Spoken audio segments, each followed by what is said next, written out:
Hey everybody. Hopefully this is going to work. I tried doing it with more than one camera, and for some reason my internet has not been very friendly today. So we're just going to go with this view. And my camera may try to zoom in and out on me just a little bit, but just hang with me. Okay, this is going to be our free mixed media landscape class that hopefully is going to help you to get over your fear of painting a landscape. I've had so many people tell me that they're intimidated by it, or it's scary, or they don't know how to do it. So I thought this would be a great opportunity for you guys to get over the fear of landscapes, because they're really fun and they're not as hard as you might think. I'm going to show you a few examples of some things that I've done before, and we're going to look at them and decide what they have in common. Hi Erin, hi Susan, hi Julie, and Laura, and Deborah. So, okay, I painted all three of these. First of all, make sure my camera is straight. It looks a little crooked, and it's wanting to zoom in and out on me, so I may have to, let me move it up just a little bit. Not too far. Maybe that will help, or it may make it worse. We'll see. We'll just have to adjust as we go. Hi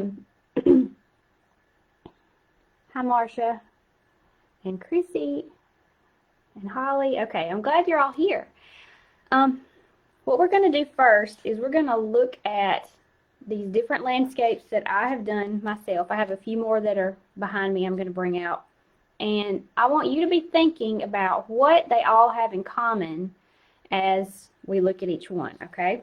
So here's the first one. They're all going to be pretty different, but they all have something in common. Okay, here's the second one. All right, here's the third one. And here goes my camera trying to zoom in and out. And here's the fourth one. Camera, please. Be nice.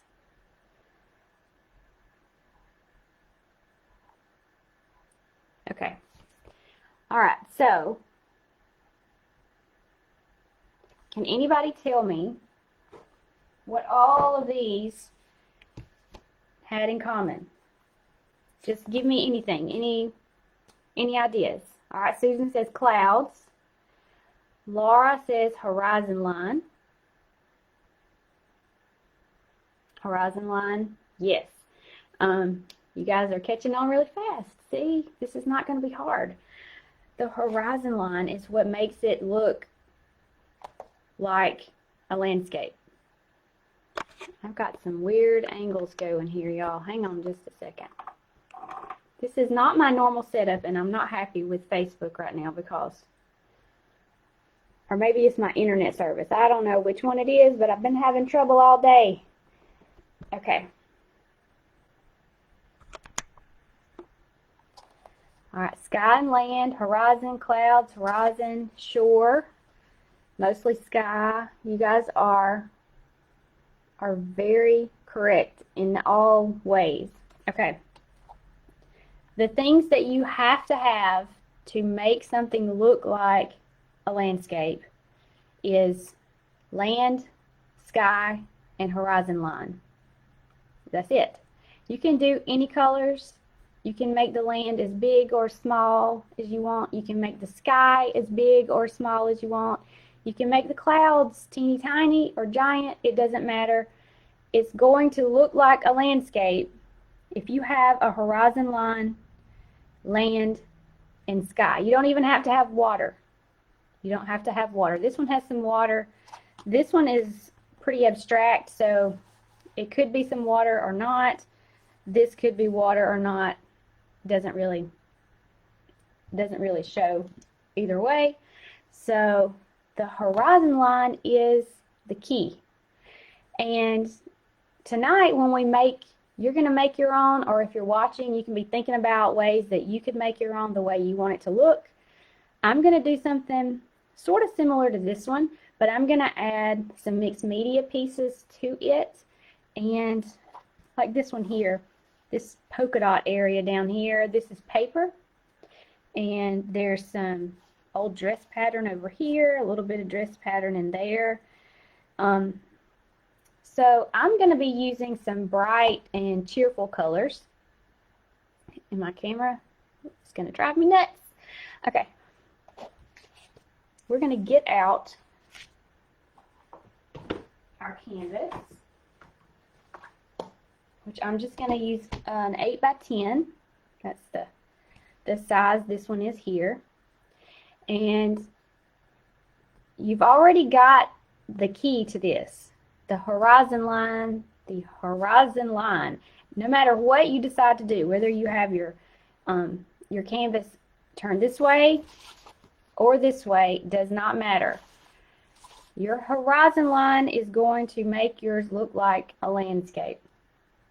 Okay, so what I want you to do is decide, what are your favorite colors? Do you like really bright and cheerful colors? Do you like more muted pastel colors? Do you like sort of moody dark colors? And then you can create your painting in that color scheme. That's why when I gave you the supply list, I didn't tell you that you got to have a certain color. Okay, so what I'm going to go with is some white first. My camera. Of course, when I schedule to do lots of fun things online, that is when all the craziness happens. Kathy said they're all impressionism. That's true. That's my thing. That is definitely true. Okay, so I've got teal. This is rose madder. I'm going to use some Viridian green and some Indian yellow and a little bit of burnt umber. And what I have in mind is I'm going to try something pretty similar to this one again. I like this color scheme a lot. And I'm going to use my brush a little bit, and I'm going to use my knife, my palette knife some too. So I've got this flat brush, I've got my palette knife, I've also got some fluid medium because I want to add some pieces of paper. I've got this tissue paper. I really like this pattern on this tissue paper. And I've got a little bit of some yellow craft paper. So, let's get started. The first thing we're going to do is create our horizon line. And it doesn't matter what color you decide to do that in, because you can change it later if you don't like the way it looks. So I'm going to start with this Viridian green. And I want my horizon line to be way down here, because I want to have more sky than I have land. So that's your first step. Just get your line drawn wherever you want it to be. Get my water over here. Janet said, I've had a busy day. Always enjoy watching you paint. Thank you. I have had a busy day. I just had some more coffee to try to keep going, to be honest. So in my workshop, those of you who are in the Beautiful Bouquet workshop saw me have some internet issues earlier today too. So, okay, so I've got my horizon line here, and I'm just going to now take just a really light color that's similar to whatever I use for my horizon line, and just kind of fill in the land area down here.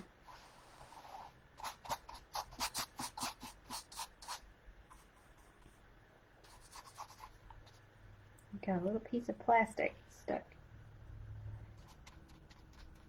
And another tip is, as you're painting, go ahead and do the sides of your canvas too, or else you're going to have to go back and do that later. And it's not fun to try to match it up, especially if you use a lot of different colors and mix your own colors. Sometimes it's really hard to remix something the same way a second time. So just go ahead and try to get some paint on those sides while you're going. Okay, now I'm going to do the same thing for my sky, but I'm going to go ahead and kind of map out where I think my clouds are going to go. So I'm going to use, this is teal, this color here. So I'm going to put a little over here and grab some white. I want to lighten it up. But I'm just going to lightly sketch out where I think I want some clouds to live. And you guys, clouds can look however you want them to look. They do not have to be uniform. They do not have to have, oh great, somebody's saying that I went out for a second. I'm going to have to try to kind of do this quickly, I guess, because who knows what my internet is going to do today. Alright, so what I'm doing is I'm just kind of getting an idea of where I think I want my clouds to live. And I'm just making a little bit of a rough sketch. I want to have more clouds on one side than the other, and that's just because that's the way I want to do it. You can do yours however you want to. You can have lots of clouds, just a few clouds. Remember, the horizon line is the key. That's the thing that makes it look like a landscape. Okay, so then you've got to kind of decide, do you want your sky to be a sunrise or a sunset where you've got some yellows and some pinks in there? Do you want your whole painting to be sort of one color scheme? Like it could be all blues, or it could be all pinks. It can change the whole feel of the painting. Like this one here, this one's mostly pink. It's got a whole lot of pink in it. And this one that I'm doing now is going to have a lot of blue. Marie says, do I prep the canvas in any way before I paint? With acrylics, you don't really have to because it's already got the gesso on there. You can if you want to, but you don't have to. If you're painting with oils, it's a good idea to go ahead and put down like a wash of an acrylic, and you can do that, but I don't always do it.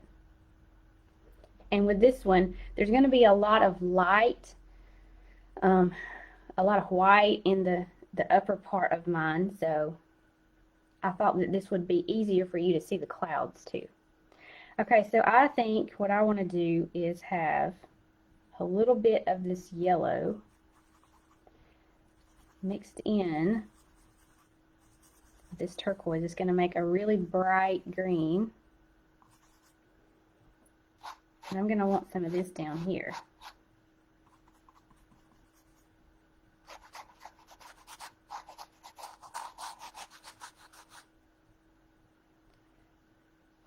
I may just pick it up. The key to this, you guys, is just playing and trying things and seeing what happens when you put color down. This Indian yellow is translucent, so when you put it on top of another color, you can kind of see through it. I know what you meant, Janet. It was busy day. I knew you meant that. Okay. So next, I'm going to just start putting in a little bit of color around my clouds. I want to leave some of these spots really light, but I want to put in a little bit of color and get started. And I think I'm going to have some pink in my sky. So I'm just taking a little bit of that rose madder and a lot of white. And I'm using my brush to put, I'm just going to kind of block in some color first. So I'm just going to put it in there in a few spots.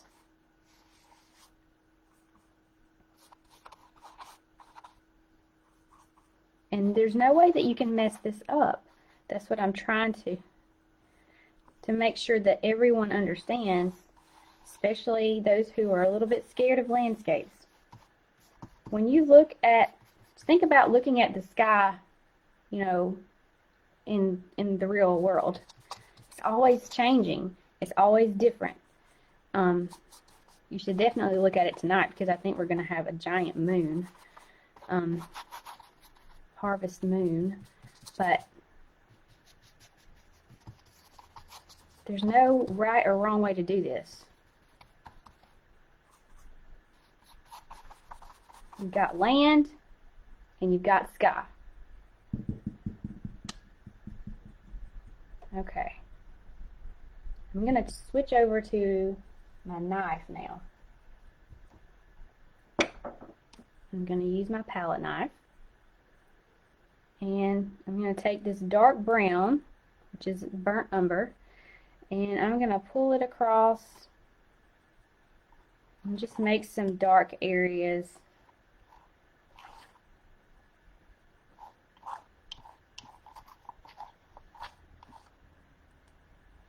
There's no right or wrong way to do this either.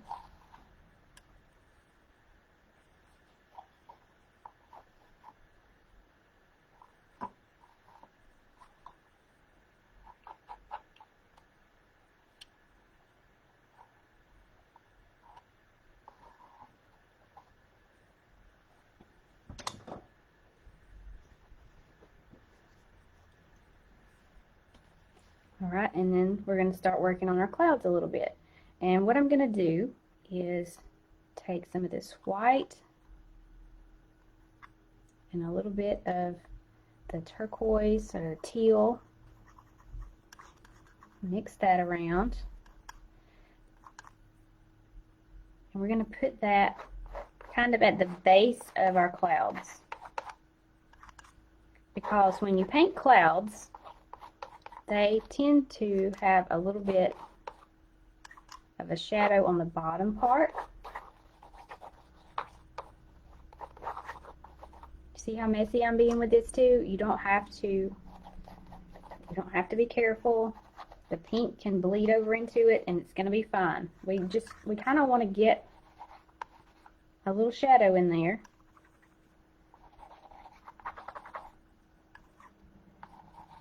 And then we're going to come back and shape them up a little more.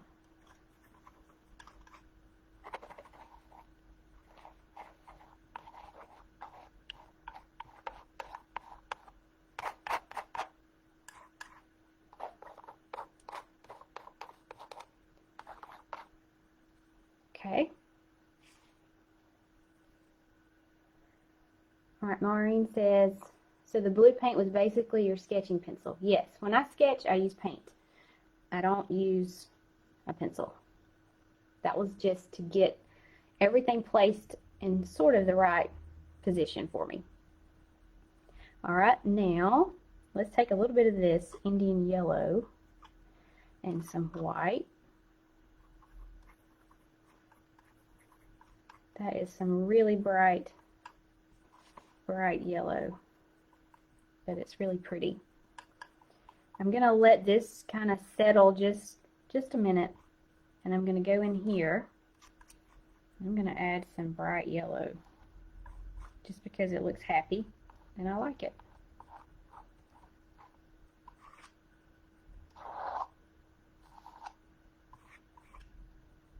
Maybe that could be flowers.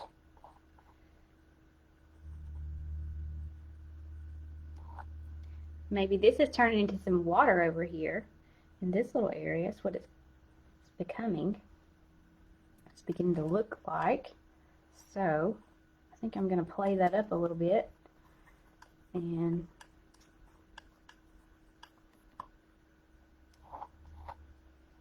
put in some more turquoise right here.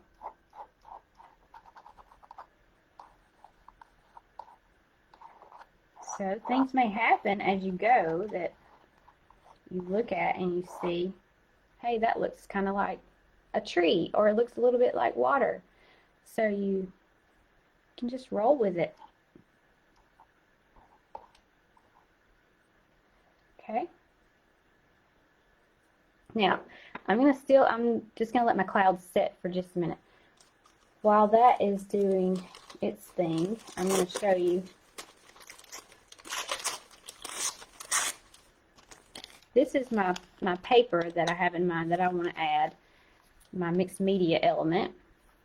My camera needs to calm down. And what I'm going to do is I'm going to just tear off a piece of it. Now you could do this with any patterned paper that you have. And I'm probably going to add it in to the land somewhere around like that. I've also got this yellow, and it may fit in pretty well with the land also. So something like that just might work. Okay, so I'm going to keep that over here. Just keep it in mind as I keep going. But if you notice, it already looks like a landscape, and we haven't really done very much. We've been going for maybe 20 minutes, and I've got my horizon line, I've got some land here, I've got the sky up here, and it's coming together really nicely. Okay, next we're going to work on our clouds some more. I'm going to put a little bit of yellow in my sky, but you don't have to. You can make your sky however you want it to look. Just going to pick up some more white and mix it with this yellow, this really bright yellow that I had right here. I'm just going to make it a really pale yellow.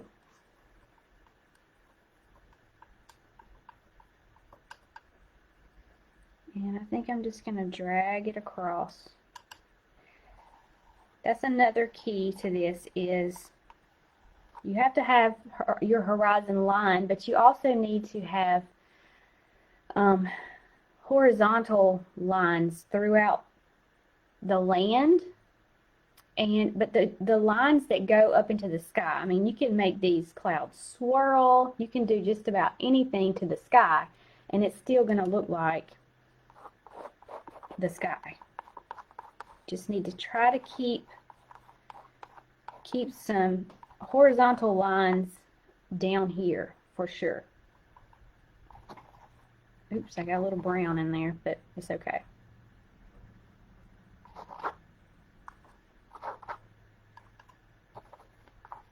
See, I just covered it right up.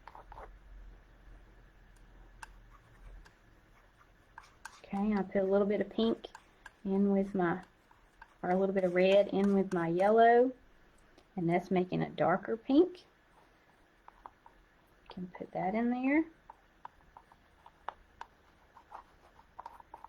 Landscapes are a way to play. It's the way that I look at them.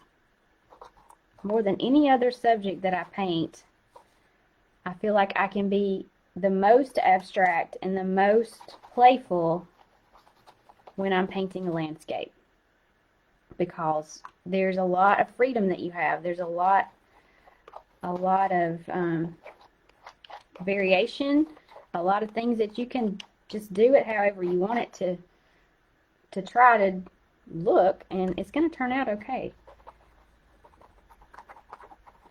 And the more colors you add to the sky, the more exciting it looks. There's really, like I said, there's really no way to mess this up. I think this bright yellow right here is a little bit too bright for me. So, if there's anybody here that is in my creative community, tell me how to desaturate that yellow. I'm giving you a test. Tell me what I should do to desaturate that bright yellow. Let's see if anybody knows.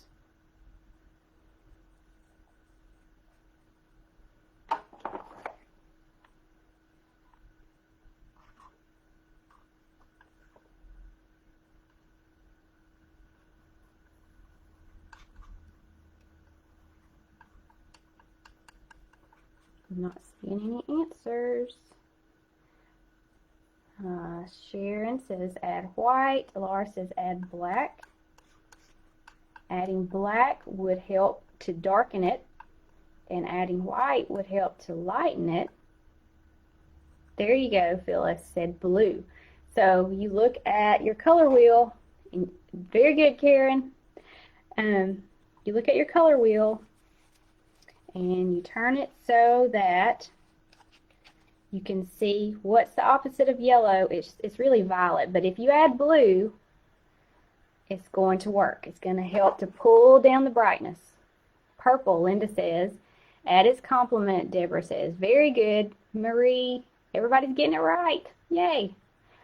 Okay, so I'm going to add a little brown. I added a little bit of a teal blue. And I'm going to add some white because I want to lighten it up.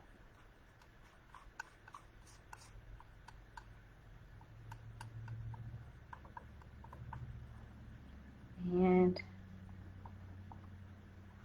I'm happier with that. It's more of a little bit of a light mustard color.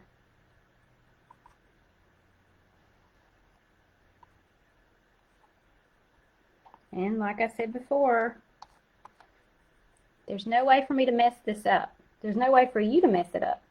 So you just play with your colors too. So I'm going to add some of this same yellow up here in some of these clouds.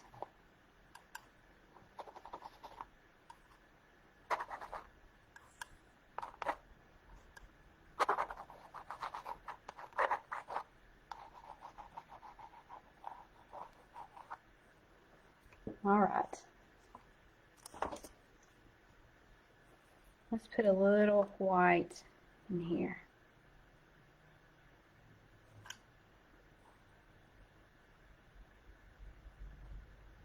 Got some green on my knife too. Put my colors a little close together here, so.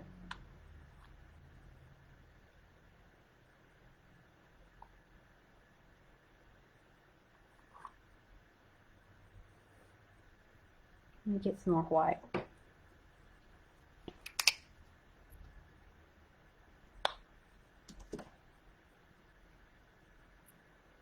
Okay, let's pull that across here, and then we're going to work on our clouds.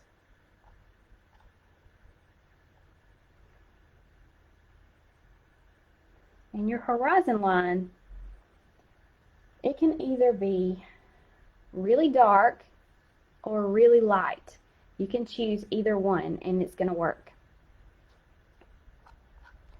Just needs to be consistent.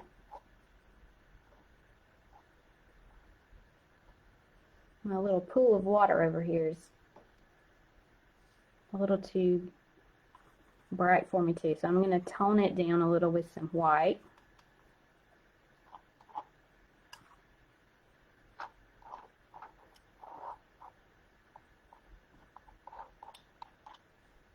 Okay.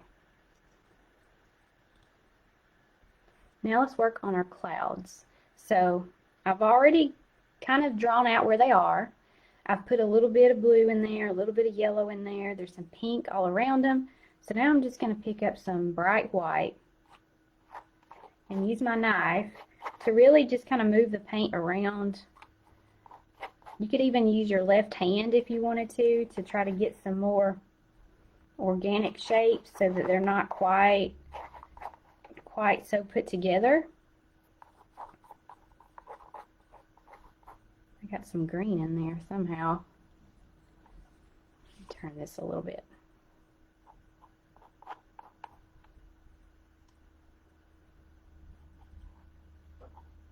So we've got bigger clouds up here. These are some smaller clouds down here. And I'm just basically pulling my knife across, kind of wiggling it around a little bit to get some shapes.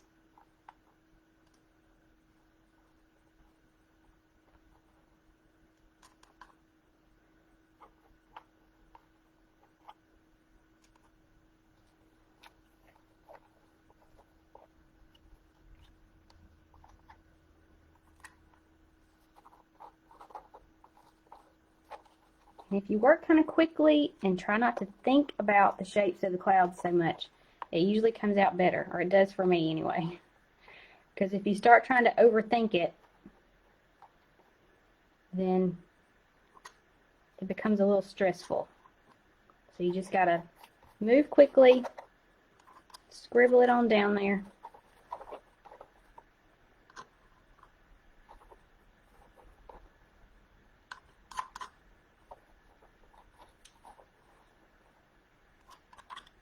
Okay, one more. It's gonna live right here.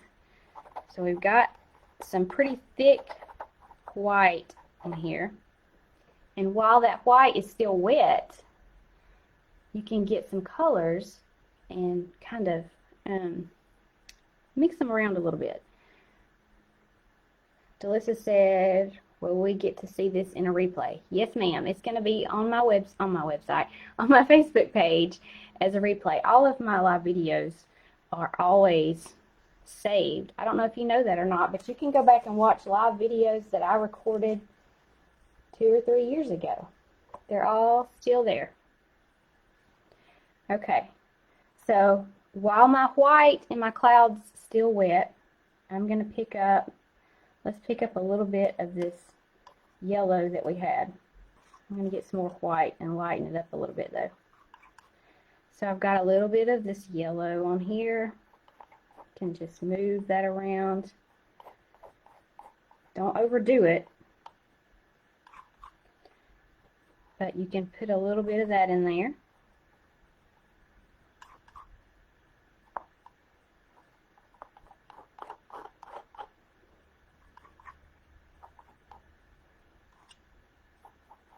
Got a little too much blue in there.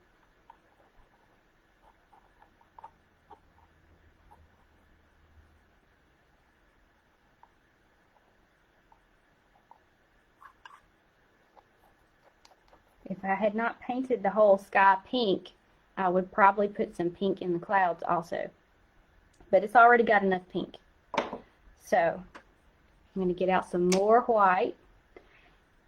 You need to get a big bottle of white, a big tube of white.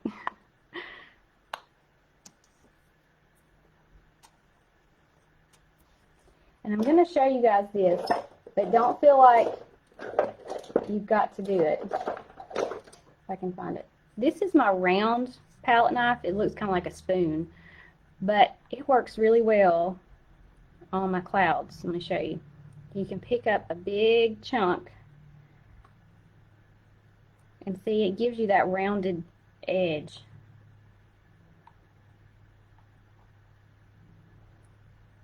I guess you could flatten out a spoon and do that if you wanted to try it, but you can get your own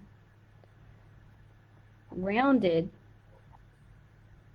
palette knife. I got this one from Amazon and it works super well on clouds.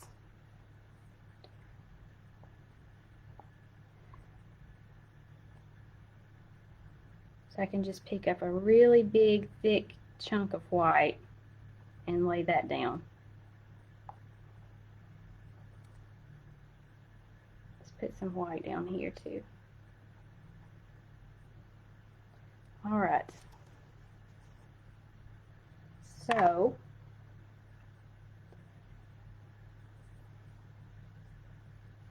take a look at it.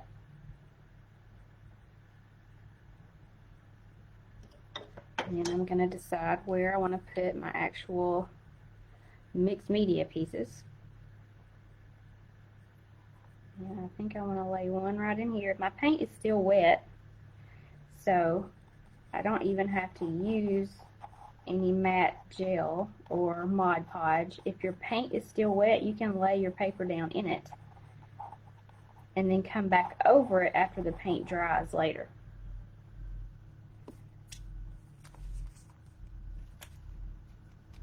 See, Phyllis says, is the pink landscape you showed earlier also on video to replay? No, I don't have that one on video. When I created that one, I did not record. But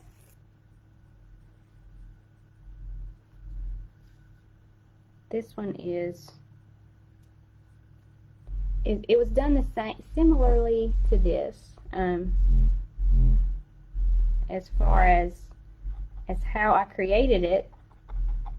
I used these same supplies, I just used different colors. So I just used a more muted pink. Maybe one more little piece down here somewhere.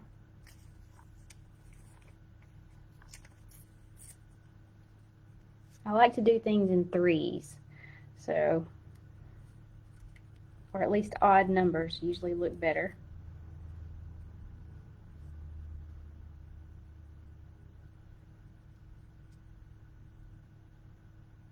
Let's go right here with this one. And that paint was almost dry, so I will have to use a little bit of my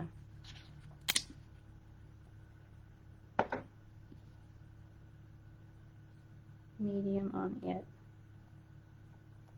Normally what I would do would be take the paper, put the medium on it, and then put it down. But since I had so much paint on here already, it would just stick in the paint and be perfect.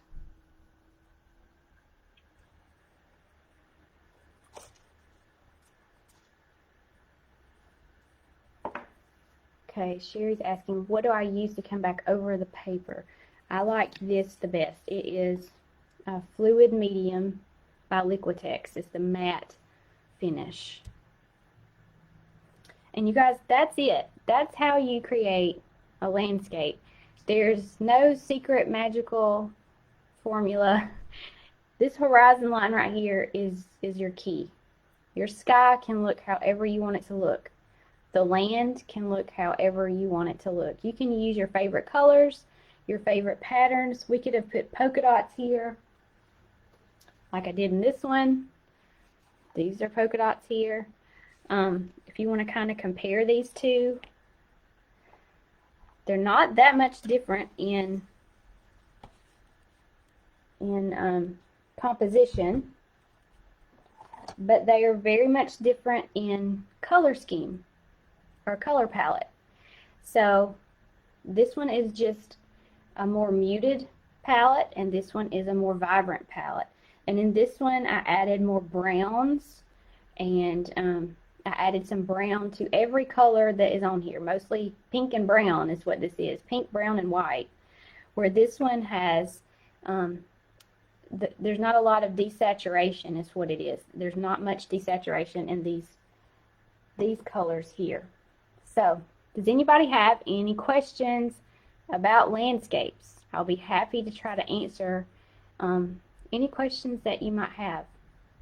I also have an exciting announcement that you may already know, but I right now have both of my painting groups open. This is the first time ever that I've had both groups open at the same time, and you get to choose which one you want to join.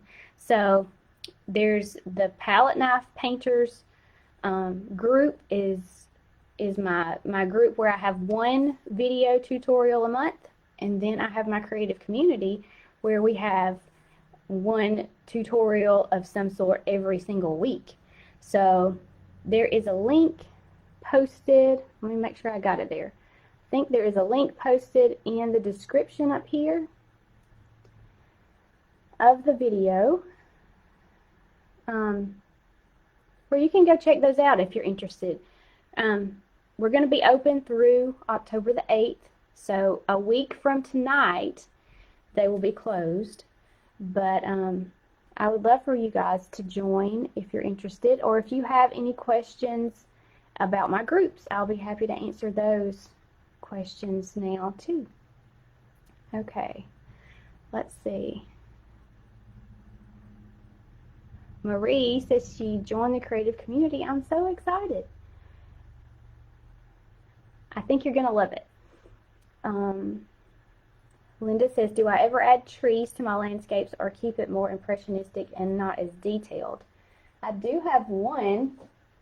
Let me grab it if I can. I have this one here that I did with some trees. still pretty impressionistic, but it does have some trees. And I put those kind of in the background really lightly. But I do trees sometimes. But I like the big open space better, personally. You're welcome, Judy and Tina. So I hope that you guys are going to try this. I hope you're going to get out some paint, get out a canvas, if you haven't already been painting along with me, and get started trying out some landscapes. And like I told you, see this horizon line here is pretty light. As long as it can be light or it can be dark, it doesn't really matter. As long as you have a line there that separates the sky from the ground, or the sky from the water, or whatever it is that you've got down here, you'll be good to go. Kathy joined the creative community. I'm so excited. Bobby says, what is the paper that you use? This is just tissue paper, like you would use to wrap a gift. I'm always on the lookout for tissue paper, napkins, all kinds of things like that that could be used in little small bits in my paintings. It's okay, Heidi, you can go back and watch the replay. It's going to be saved here on my Facebook page. You're welcome, Sheila. And Deborah says, do I seal my paintings? Yes, I like to use, let me find it. I like this Liquitex satin varnish for my acrylic paintings. Oh, camera stop. Kathy says, do you paint with mostly the palette knife or brush? Which one do you like using the best? I like using the palette knife the best. That is, I started out painting with my palette knife because I was having trouble trying to get loose with my brush work. And after I have pretty much mastered the knife, I've gone back and started doing some more brush work and practicing with that. So I think I like them equally now. I like brushes more than I used to. I used to not like brushes at all, but I kind of like painting with oils with a brush more than the knife. But I like doing my acrylic work with the knife. Marie says, how long do you let them dry before you varnish them? The acrylic paintings can dry overnight and you can varnish them the next day. If you're using the water mixable oils, then you need to wait for quite a while, a week, maybe 2 weeks before you varnish them.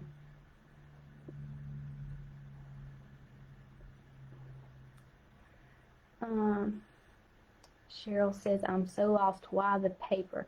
That's just part of my style and the way that I like to create. There is a, let me see if I can find something that I've done a while back to give you an idea. Okay, when I first started painting, I liked to do collage work. So this is an example of something that I did several years ago. And it is a combination of paint and paper and stenciling and stamping and graphics and just all kinds of things. And so I've kind of evolved, and I add less collage work, more paint, but I still like adding that little bit of collage paper in there just for interest, and it's fun, to be honest. I like to add those little bits of paper in there just for the fun of it. And Judy says, is it on canvas? Yes, it is on canvas. These are canvases. Marcia says, thanks so much. I will post my picture later. It needs some help, so feel free to suggest anything. I'm sure it looks better than you think. What types of art do you cover in the creative community? That's a great question. We do acrylics. I'm mostly impressionistic, so a lot of what I do with acrylics and with water mixable oils is going to be somewhat impressionistic, like this. This is an example of one of my oil paintings. This one was done with some brushes, and while this is done with acrylics and palette knife, we cover watercolors, water mixable oils, collage work, acrylic painting. What else? In the creative community, there's all of those mediums. There are lots and lots and lots of step-by-step tutorials where I teach you how to paint a certain subject. And then there's also information on things like how to make prints of your artwork at home, business tips if you're interested in turning your hobby into a business. There is motivational help as far as getting past fear, and lots and lots of help on creating your own style. And that is the direction that I really, really push my students in the creative community, to go from taking something like this that is a step-by-step tutorial and getting a little bit braver and a little bit braver, adding a little bit more of things that only you can do, things that are your preferences, things that are ideas that are exciting to you, and making original, beautiful artwork. That is what my end goal is for my creative community members. Okay, Michelle says, with water mixable oils, do you still have to use the linseed, walnut oils, or solvents? No, you do not. It's mixable with water. So you can thin it with water, and you still have to go with the fat over lean rule, but you can thin it with water. You don't have to use any solvents at all. Are those square canvases? No, these are 8x10s. 8x10s. Marie says, I'm excited to learn how to make prints. That's something I've been wanting to do, but I have no idea how. That's something that we cover in the creative community. There's also something, this is another exciting thing that's coming next week in just right here on my Facebook page. We're going to go over what my artist flight path is. So in my creative community, we have like different stages that are supported in different ways. So no matter where you are in your artist journey, if you are a very new beginner, if you are trying to find your own style, if you are, confident that you know that you can make some really great artwork and you're ready to put it out into the world and try to sell it and create a business, all of those different steps along the journey are supported in my creative community. So next week here on my Facebook page, Monday through Thursday, we're going to talk about each one of those steps. There are 4 of them, and I call it the artist flight path. And each part of the path is named for a bird because I have the little bluebird gallery, and so why not? So the first level is the parrot, and the parrot is dependent on the step-by-step lessons. That's where we all begin. And so that's level 1. Then the next level would be the sparrow level, where you're beginning to get a little bit braver and you're wanting to try all the different things. You want to try oils, you want to try watercolor, you want to see what happens when you mix these different colors together, and you're really experimenting with things. So that would be the second level. The next level would be the hummingbird, where you are narrowing it down and you are finding your own likes and dislikes and beginning to move toward your own style. your own unique way of creating art. And then the fourth level is the Bluebird level, and that is where you're confident, you're wanting to begin selling your work, maybe even teaching classes. And so I give each level videos, information, and help with whatever they need at that point in their journey. So next week on Monday, Tuesday, Wednesday, and Thursday, we are going to be doing some different little projects and things here on my Facebook page to kind of show you what each level is all about over in my artist flight path. Julie says, what is the fat over lean rule? With oil painting, it's a little bit different. Well, it's a lot different with oils and with acrylics as far as the amount of paint that you can put on your canvas all at one time. Now, if you're painting with oils and you just really lay on a big thick layer all at one time, that's fine.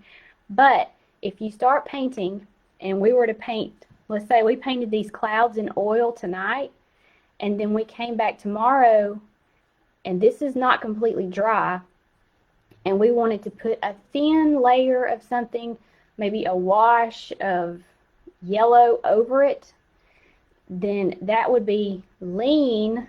The thin wash would be lean, and it would be laying over the fat layer of thick paint that we've got there. And the problem with that is what's underneath is not going to be dry yet, and it's going to cause what's on top to dry and crack. So that's not really a problem with acrylic paints, but that is a rule with the oil paints. Kathy says, will the sunflower palette knife painting be in the creative community classes? Yes, that's a great question. Every single video that I share in the palette knife painting for beginners group comes from the creative community. So it's like I have a huge vault full of past videos that go all the way back to 2017. And so I just pull one of those videos and offer it to the palette knife painting for beginners group every month. Laura says, I don't have enough patience for oil. I know, that's one reason why I have kind of, I haven't really gotten into it as much as my acrylics. I really like the acrylics the best, but I do enjoy painting with the oil sometimes too. Okay. Thank you, Michelle. Any other questions? So, beginning on Monday, here on my Facebook page, I think we're going to go for noon every day. Monday, Tuesday, Wednesday, and Thursday at noon Central Time. I'm going to have a live video, and we're going to be doing something with the bird's nest. So, on Monday, we're going to paint the bird's nest step by step in a traditional style that would be helpful to those who would be in the parrot level of my artist flight path. On Tuesday, we're going to play with some different things and experiment like a sparrow would want to do. On Wednesday, we're going to do something with a nest that is narrowing down what you like best, helping you find your style. And then on Thursday, we're going to find ways that we can take our style, the nest that we like, and put it on something that is sellable. That would be something you could market if you're ready to begin selling your artwork. So I hope that that's going to be helpful to all of you who are probably all on different stages on the artist path. And you guys can join me next week, Monday through Thursday, and we're going to be doing that. And if you're interested in either of my groups that are open right now, just go to that link that is here in the description, and you can find out. I've tried my best to make it as easy as possible to understand that what you get in the beginners group is one tutorial per month, one new video per month. What you get in the creative community is something every week, It may be a behind the scenes video of my business and what's going on in my studio. It may be a guest artist teaching something different and new that maybe I don't even know how to do, so I've called some of my friends in to help me with. You may get an instruction video, a full step-by-step tutorial like this. We have live question and answer time in the creative community on every last Friday of the month. And there's that vault full of over 100 different step-by-step lessons. There's a video on acrylics, a video on oils, a video on watercolor, and a video on collage work. And we have the, it just keeps on going. And we have the artist flight path where you can go in, if you are at the hummingbird stage, you can go in, click on a button, and it takes you to videos that will help you at that level. So hopefully that will, that page that I've got the link for you here will explain some of that to you. And says, if you start with the palette knife group, can you upgrade to the creative community? Yes, ma'am, you can. You can. Also, there is an option to join the creative community for a full year, and you get 2 months free. So that's another option. But the palette knife painting for beginners group is $27 per month, and the creative community is $47 per month. So I'm going to let you guys go. I hope that you enjoyed this and that no one was terrified or scared or intimidated by the landscape tonight. And I can't wait to see what kinds of things you guys are able to create. And I'll see you next time. Hopefully, I'll see you on Monday at noon. Y'all have a great night. Bye.